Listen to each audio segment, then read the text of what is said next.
اچھا سر، یہ اسی ساری فلاسفی کا ایک کریکٹر جو ہے وہ ٹیکر ہے سر. اچھا ٹیکر کو میں ریفرنس بھی دے دیتا ہوں ایڈم گرانٹ کی، کیونکہ یہ تھیوری ہے ساری سر. ہم تو اس کو کسی نہ کسی شکل میں دین میں سمجھ چکے ہیں، اور 1400 سال میں دین کے سارے جو ستارے ہیں جن کو ہمیں فالو کرنا چاہیے وہ حضور کی ذات گرامیہ صلی اللہ علیہ وسلم، صحابہ اکرام ہیں، اولیاء اکرام ہیں، نیک لوگ ہیں سر. سر یہ ایک کریکٹر جو ہے وہ ٹیکر کا ہے سر. اچھا ٹیکر کے لیے بھی سر ایک ایکو سسٹم ہے، ایڈم گرانٹ کہتا ہے. وہ جو ایکو سسٹم ہے سر، وہ ایکو سسٹم ہے بخیل کے لیے سر. اصل میں وہ ٹیکر بخیل ہے سر، جس کا دل تنگ ہے سر. وہ پینیز میں پڑا رہتا ہے، وہ اپنی ساری انرجیز کنجوسی کے ساتھ جوڑنے میں، اور اس کا سر معاش کے ساتھ بھی کوئی تعلق نہیں. وہ کہتا ہے اس کا کوئی تعلق نہیں. بعض اوقات بلینئرز بھی جو ہیں ان کا بھی دل اتنا تنگ ہوتا ہے کہ وہ پینیز کے حساب میں اپنی انرجی ضائع کرتے رہتے ہیں، اور بعض اوقات بالکل جیب میں کچھ نہیں ہوتا اور اس کے باوجود سخاوت ممکن ہوتی ہے سر. سر میں جاننا چاہوں گا، اس میں بھی سر کئی درویشوں کے واقعات، اسی کو ہی سوال بنا لوں گا سر. ایک درویش کے پاس ایک صاحب کچھ اچھا سا کچھ لے کر گئے، تو انہوں نے رکھ لیا، لیکن اسے کچھ کھانے کی چیز تھی، استعمال نہیں کیا. اور اس کے جانے کے بعد ایک صاحب تھے وہیں بیٹھے، تو انہیں کہنے لگے کہ کل میرے لیے تم نے مٹھائی لے کر آنی. تو اس نے کہا جی ٹھیک ہے. وہ تابع دار مرید تھا لیکن ماڑا بندہ تھا سر.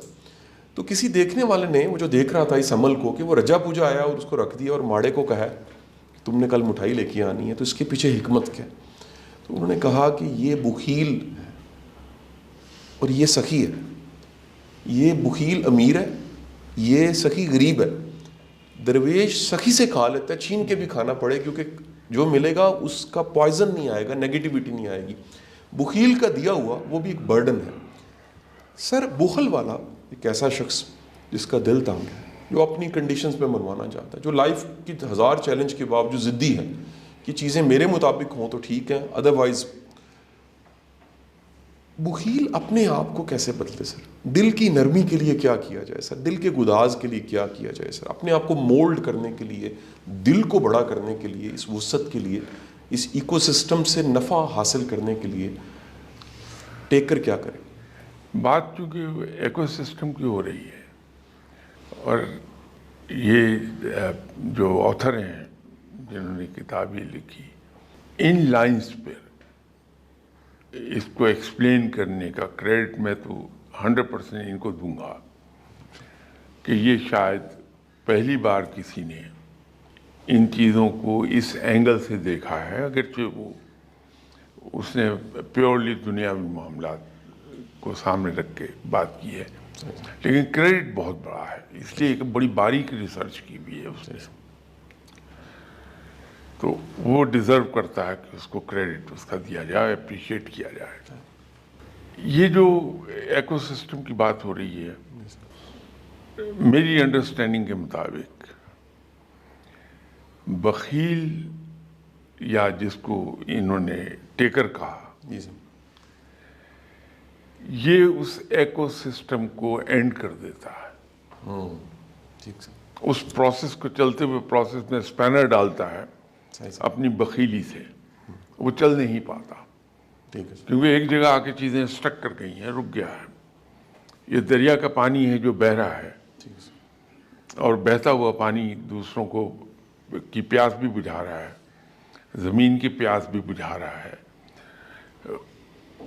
سی فوڈ کی شکل میں وہ خوراک بھی مہیا کر رہا ہے، ٹرانسپورٹ پرووائڈ کر رہا ہے لوگوں کو کہ کشتی کے ذریعے چیزیں فری آف کاسٹ ٹرانسپورٹ ہو رہی ہیں. وہ بہتا ہوا دریا ہے جو سخی ہے. یہ ایک جوہر کے اندر ٹھہرا ہوا پانی ہے بخیل، کہ جو چیز آتی ہے اس میں گرتی ہے. وہ پانی میں اضافہ کرنے کی بجائے اس پانی کو سٹیل کر رہی ہے. کچھ عرصے کے بعد اس پہ کائی جم جائے گی، پھر اس میں اسمیل پیدا ہو جائے گی، اس کے قریب کھڑے بھی نہیں ہو پائیں گے آپ. تو بخیل کا معاملہ بالکل اس جوہر کے پانی کا سا ہے. وہ اس ایکو سسٹم کو روک لیتا، اس کا پہیے گھومتا ہوا، اس میں اسپینر ڈالتا ہے، پہیے رک جاتا ہے. اسی لیے بخیل کے بارے میں ناپسندیدگی کا اظہار رب نے ایسا اتنا شدت سے کیا ہوا ہے. تو یہ بخیل اصل میں اس کی حرص ہے.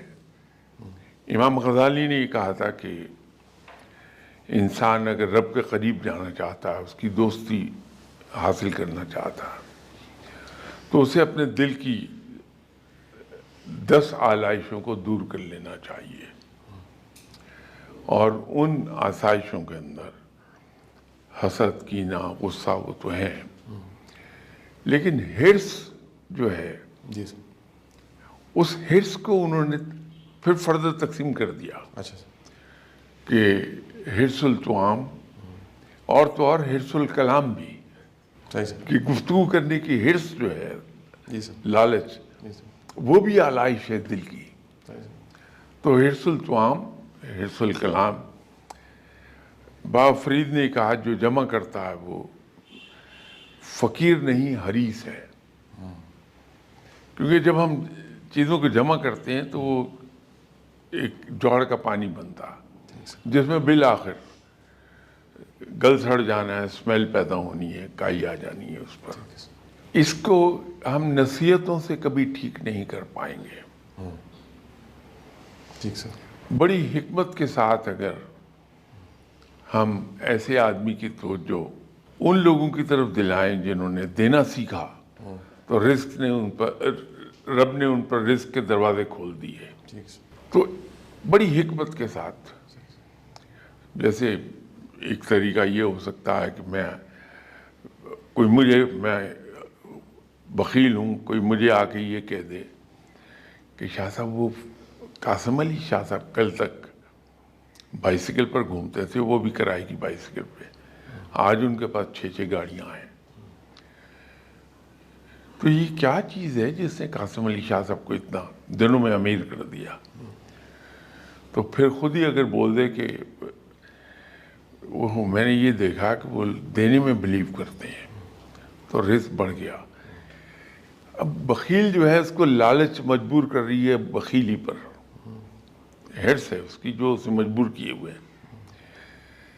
تو یہ ایک نئی طرح کی اس نے اس کو لالچ دے دی بندے نے، یہ بات کر کے کہ قاسم علی شاہ صاحب دنوں میں کرائے کی بائیسیکل سے ایک بڑے گھر میں منتقل ہو گئے ہیں اور 6 گاڑیاں چلائے پھرتے ہیں. لیکن وہ میری سمجھ میں ایک ہی بات آئی ہے کہ دیتے ہیں، کھلے ہاتھ کے ہیں. اب اس کے دل میں لالچ ہوگی کہ میں بھی خرچ کروں تاکہ مجھے مل جائے، تو اس کا وہ سلسلہ جو ہے جو روک کے بیٹھا ہے وہ سلسلہ جاری ہو جائے گا. ایک ہی چیز اس کو یہ کر سکتی ہے کہ اس کو یہ لالچ دلا دی جائے، ورنہ بخیل کی بخیلی نہیں ٹوٹتی ہے.